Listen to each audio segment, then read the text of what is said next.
Good morning girls.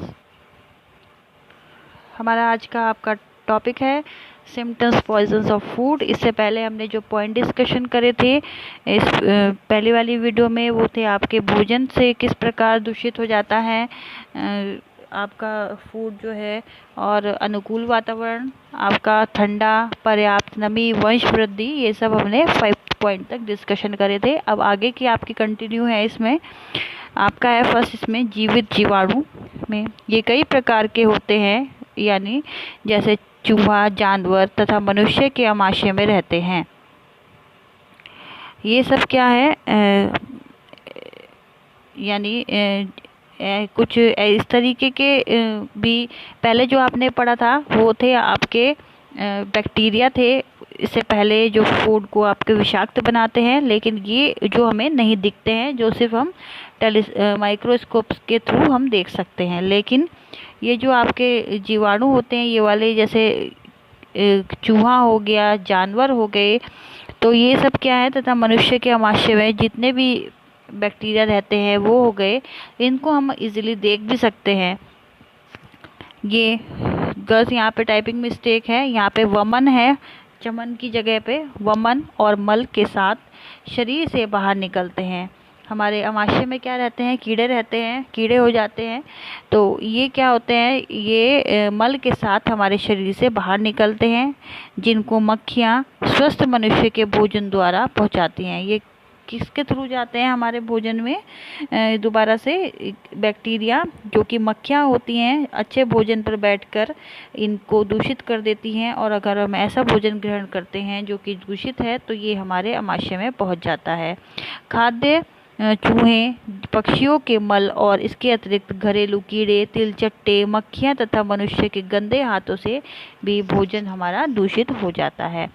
तो आपने पढ़ा कि खाद्य पदार्थ हो गए जैसे आपके इसमें, जिनमें आपके चूहे हो गए, पक्षियों का मल हो गया, इसके अतिरिक्त आपके जो घर में कीड़े हो जाते हैं, गेहूं में लग जाते हैं, चावलों में हो जाते हैं, और आटे, पिसे हुए आटे में भी हो जाते हैं, घुन हो जाते हैं। तो और तिलचट्टे आपके मक्खियाँ और मनुष्य के गंदे हाथ जो है वो भोजन को दूषित करते हैं।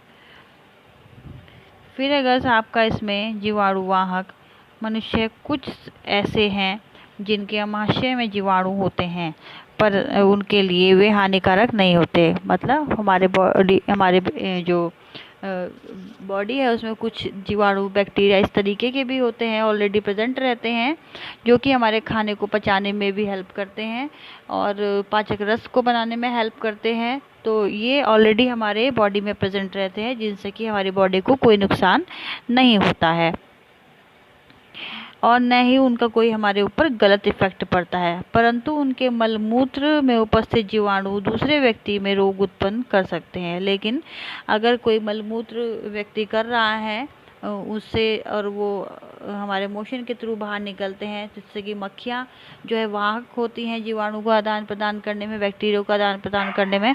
तो अगर जो है इस तरीके के जो है सिचुएशन बनती है, तो क्या होता है, दूसरे व्यक्तियों के जो में भी जो है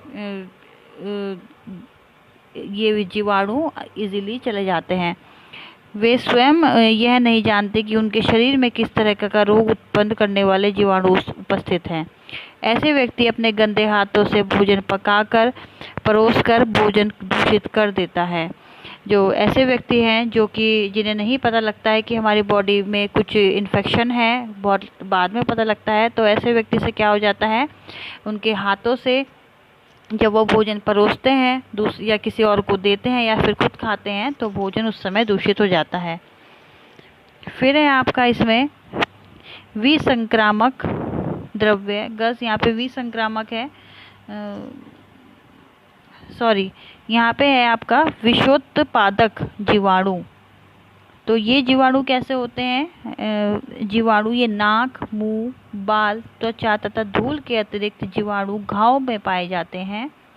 ये किसी दूषित पदार्थ द्वारा कटे घाव में ये या छिल जाने के कारण आपका जो हमारी जो त्वचा है, अगर कहीं से कट पिट गई है तो उसमें उपस्थित रहते हैं। ये थूक में भी रहते हैं, जैसे आपका खांसी हो गया, छींक हो गई, गंदे हाथों में, मक्खियों में और धूल के द्वारा ये फैलते हैं। तो बस ये आपको पॉइंट समझ में आ ही गया होगा कि जो आपका विषुप्त पादक जीवाणु होते हैं ये किसके थ्रू फैलते हैं। ये जीवाणु नाक के थ्रू, मुंह के थ्रू, हमारे बाल, क्योंकि बालों में हमारे धूल मिट्टी लग जाती है, गंदगी हो जाती है, तो उसमें भी बहुत सारे जीवाणु रहते हैं। इसलिए खाना बनाते समय हमें अपने बाल प्रॉपर बांध के रखने चाहिए।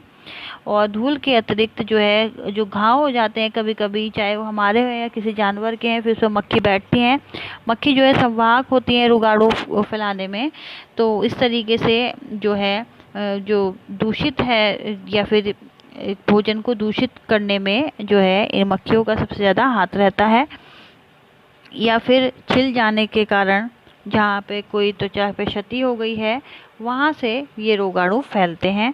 और ये जो है थूक के थ्रू भी फैलते हैं, खांसी होती है उसके थ्रू भी फैलते हैं, छींकने के थ्रू, गंदे हाथों के थ्रू, मक्खियों के थ्रू और धूल के द्वारा ये फैलते हैं।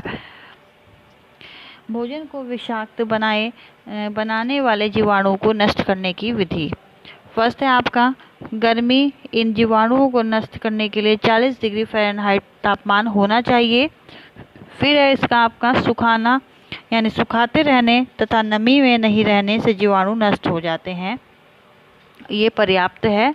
यानी हम अगर जो भी भोजन है उस समय, दालें हैं या जो भी है घर में सामान, भोज्य पदार्थ, अगर हम उसे बीच बीच में धूप दिखाते रहेंगे तो क्या होगा, वो जो है खराब नहीं होंगे और उनमें जीवाणु जो अगर उत्पन्न भी होंगे तो वो धीरे धीरे नष्ट हो जाएंगे। सूर्य का प्रकाश की नील लोहिताक्ष जो किरणें होती हैं वो आपके रश्मियों के जीवाणुओं को नष्ट करने की अद्भुत शक्ति रहती है। गैस आपने देखा होगा बहुत छोटे छोटे जीवाणु हो जाते हैं, उसे रश्मियों जीवाणु कहते हैं। जब किसी भोज्य पदार्थ में हो जाते हैं, जिसे हम घुन भी कहते हैं, तो ये क्या होता है, अगर धूप में हम किसी पदार्थ को सुखा देंगे तो ये नष्ट हो जाएंगे धीरे धीरे। फिर है आपका विसंक्रामक जो है द्रव्य। गस थोड़ी टाइपिंग मिस्टेक हो गई है इस वीडियो में, तो आपको मैं बता रही हूँ, तो आप जो है अपना जब आप नोट डाउन करेंगे तो उसे करेक्शन कर लीजिएगा। 4th पॉइंट में है आपका विसंक्रामक द्रव्य। तो ये ऐसे रासायनिक द्रव्य हैं जो आसानी से जीवाणुओं को नष्ट कर देते हैं। जैसे कि कोई केमिकल है, हम उसका यूज़ करते हैं, या फिर कोई दवाई है आपके जब गेहूं में रखते हैं या चावलों में रखते हैं, ये दवाइयाँ इस तरीके की होती हैं कि ये जीवाणुओं को नाश कर देती हैं। फिर आपका दूषित भोजन के कारण विषैले प्रभाव तथा अन्य रोगों से बचने के उपाय। भोजन पकाने और परोसने वाले व्यक्तियों के हाथों की सफाई बहुत ज़्यादा जरूरी होती है। हाथों के नाखून कटे और छोटे होने चाहिए। जब कोई गंदी चीज़ हाथ से स्पर्श हो जाए तो हाथ को गर्म पानी और साबुन से धो लेना चाहिए। आपका जो है मल मूत्र त्यागने के बाद हाथों को जरूर धोना चाहिए। साबुन या मिट्टी से अवश्य हाथों को धो लेना चाहिए। फिर अगर आपका भोजन पकाने वाले वस्त्रों की सफाई, तो इसमें क्या है, गंदे कपड़े प्राय धूल जीवाणु युक्त होते हैं, इसलिए खाना बनाने वाले का वस्त्र स्वच्छ होना चाहिए। बालों की सफाई, कपड़े की सफाई अतिरिक्त। जब भी हम खाना बनाते हैं तो गंदे कपड़े क्या होते हैं जो हम यूज़ कर रहे हैं या हम पहन के बना रहे हैं, उन पे भी जीवाणु हमारे लगे होते हैं, जो कि हवा के थ्रू है आपका बैक्टीरिया हमारे खाने में जा सकते हैं। और जो हम खाना बनाते वक्त कपड़ों का यूज़ करते हैं वो भी जो है आपका वो भी साफ होने चाहिए। बालों की सफाई पर भी हमारा पूर्ण ध्यान देना चाहिए।